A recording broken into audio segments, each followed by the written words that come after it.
won the World Championship. This deck has 2 Tarmogoyfs, I'm sorry, 2 Tombstalkers in addition to 4 Tarmogoyfs, and now Deathrite Shamans and Delver of Secrets. Yeah. This is very close to the Bug Delver list that took down Orlando a few weeks ago.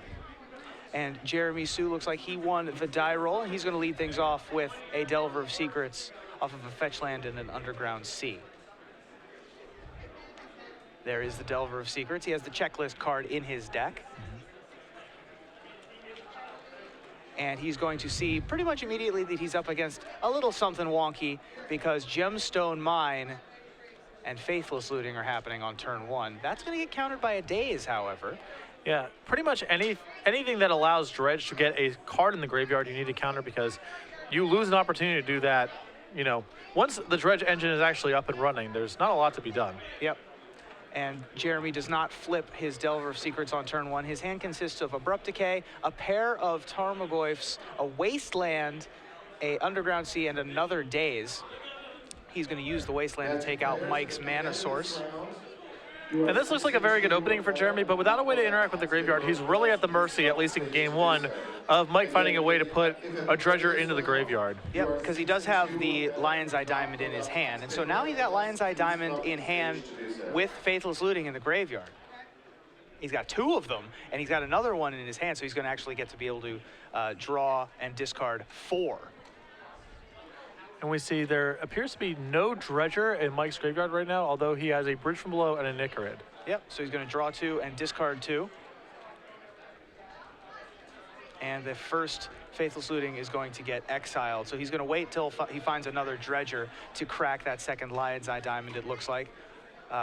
Or he would like to, except for that Jeremy is probably going to be able to Abrupt Decay that at some point in the near future. He can also potentially daze the flashback on the Faithless Looting as well, so none of this matters if Mike is actually able to find a Dredger, then he can get the ball rolling. But otherwise, if he goes for it here... Yep, and he does find a Dredger. And he's going to counter the Faithless Looting, it looked like? Yeah, that's a quick concession, as Mike with no permanence in play, no ability to... The Stinkweed Ape that he flipped over, no ability to discard that again into the future. It might have been a kind of a fast concession, as maybe he has another draw step to find something else, but Jeremy quickly up again, game against one of Magic's more comical decks. Sure. You had some interesting opinions on decks like Dredge, decks that sort of play outside of the rules to Magic without really playing lands and spells in the traditional sense. Oh yeah, the analogy that I like to make is, imagine you're playing in a rec basketball league and you play against a team that's just drop kicking the ball to one another. Sure. It's like, I don't know if that's even legal in the rules. Let's, for argument's sake, let's say that it is. It's like, okay, well, maybe that's okay, but there might be some other sport closer to the one that you're looking to play. Yeah, presumably at the rec center, there's a kickball league. Right, you could find the kickball league.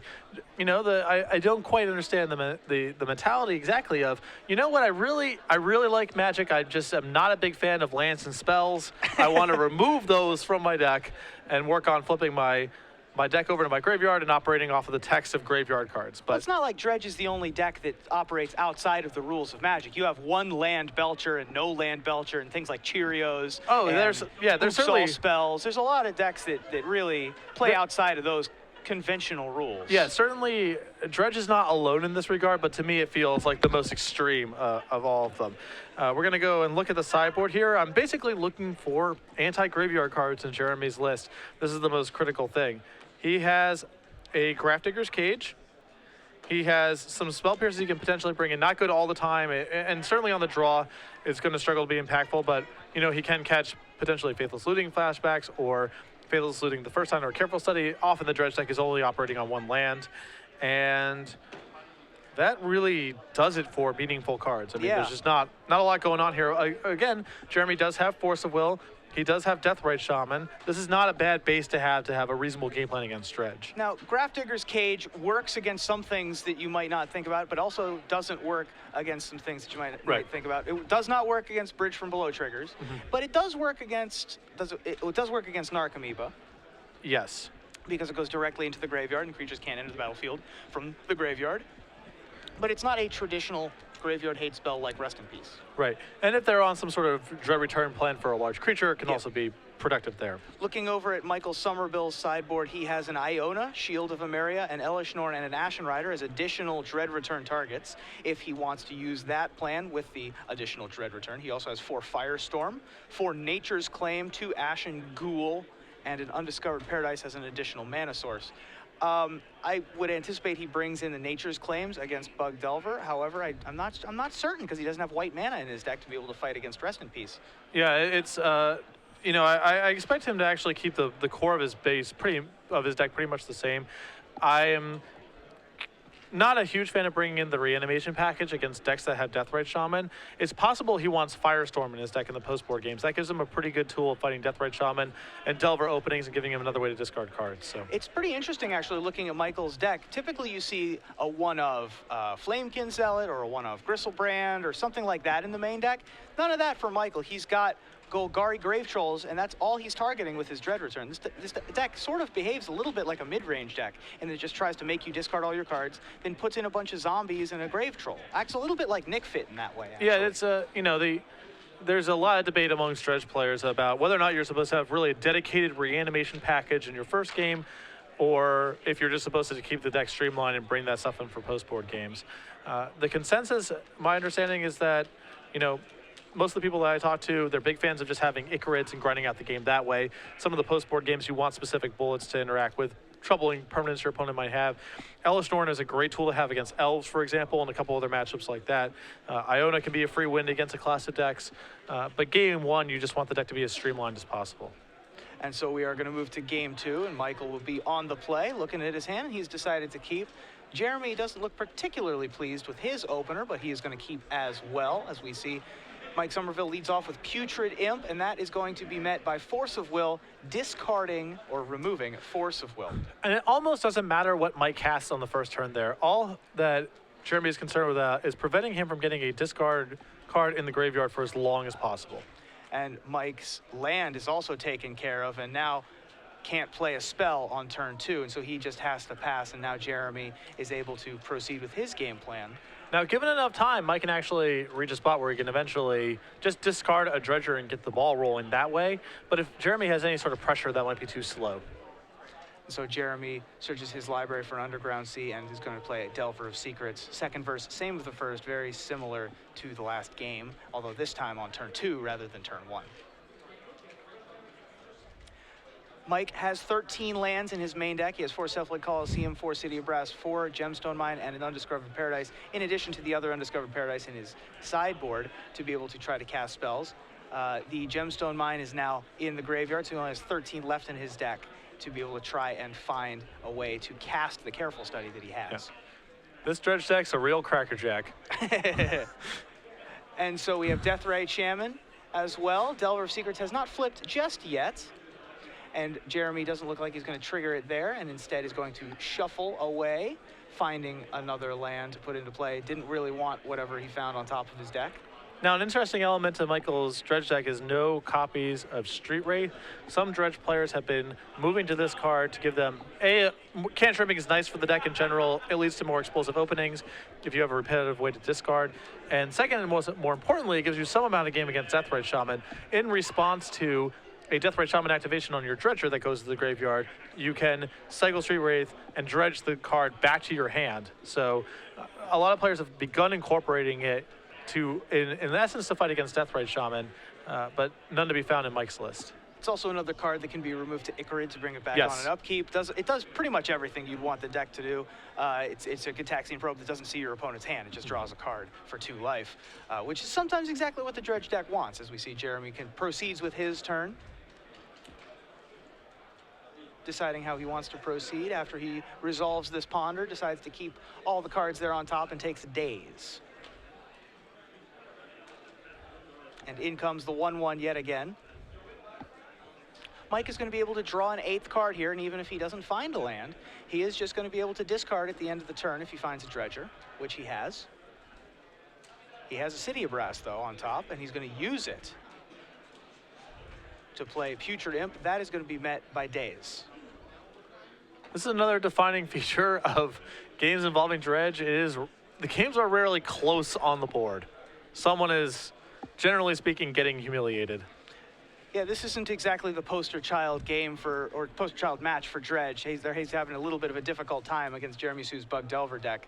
Bug Delver is able to poke holes in all sorts of strategies, this one being one of them because of cards like Deathrite Shaman and Daze. Right, if Mike actually is able to land his imp on the opener and Jeremy, doesn't have Force of Will and doesn't have a kill spell for it, this game is absolutely likely a total landslide victory for Mike. And so Jeremy uses Deathrite Shaman on the end step to start pecking away at Mike's life total. Hiding it under his graveyard there, and he is going to get to untap, see if we can trigger the Delver of Secrets here. He does not, and it is a Tarmogoyf. That will speed up the clock. And the Wasteland here is also very good for Jeremy. And in comes the 1/1 Delver of Secrets yet again. As by Mike making the mistake of playing a land and casting a spell is now further and further away from getting a Dredger into the graveyard. Yeah, he could have just moved to his discard phase, I suppose. Well, the problem is the Deathrite Shaman in play gets it out of the graveyard. If Mike had a Street Wraith in his hand, for example, then he would be able to engineer it, but instead he can't, and now will struggle to battle through this Deathrite Shaman and this Delver of Secrets. Yeah, he's going to have a tough go of it here. If he did bring in the Firestorms, though, those are going to be pretty good, as Jeremy is fresh out of counter spells. He's going to have to step on the gas, though, as this Tarmogoyf's coming into play, and Mike is already at 11, so he's only got so many turns to be able to get there. Yeah, we're looking at a potential kill next turn if Jeremy is able to find a spell to flip that Delver. That is a 3/4 Tarmogoyf currently.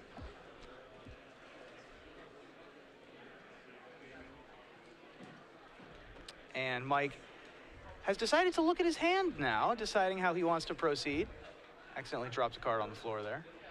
I assume it is a Golgari Ooh, no, it's not. It is a Undiscovered Paradise. So he's going to get to use that to cast whatever he chooses in his hand, see if he can get something from there. He's going to cast Cabal Therapy, naming presumably Force of Will? Not clear. Certainly did not name Golgari Charm, which Jeremy did indeed name, or have in his hand. He named Hymn to Torok. Hymn to Torok is a card I think Jeremy is unlikely to even cast were in his deck post-board at this stage. Yep. As the only way for something really bad to happen from this position is for Jeremy to force Mike to discard 2 Dredgers to allow him to go over the top of the Deathrite Shaman. And so Deathrite Shaman is going to remove that Cabal Therapy. And Mike falls to 9 life. Jeremy untaps with both Tarmogoyf and Delver. And now Delver's an Insectile Aberration. That's 6 power that is going to be attacking. There is Ponder. Finding Spell Pierce, Daze, Land. 2 counter spells probably going to be enough here to salt away this game.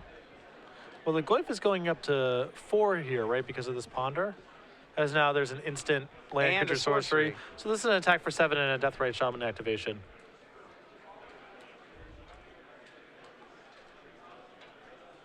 Yeah, they're confirming that it's actually 4. Yep.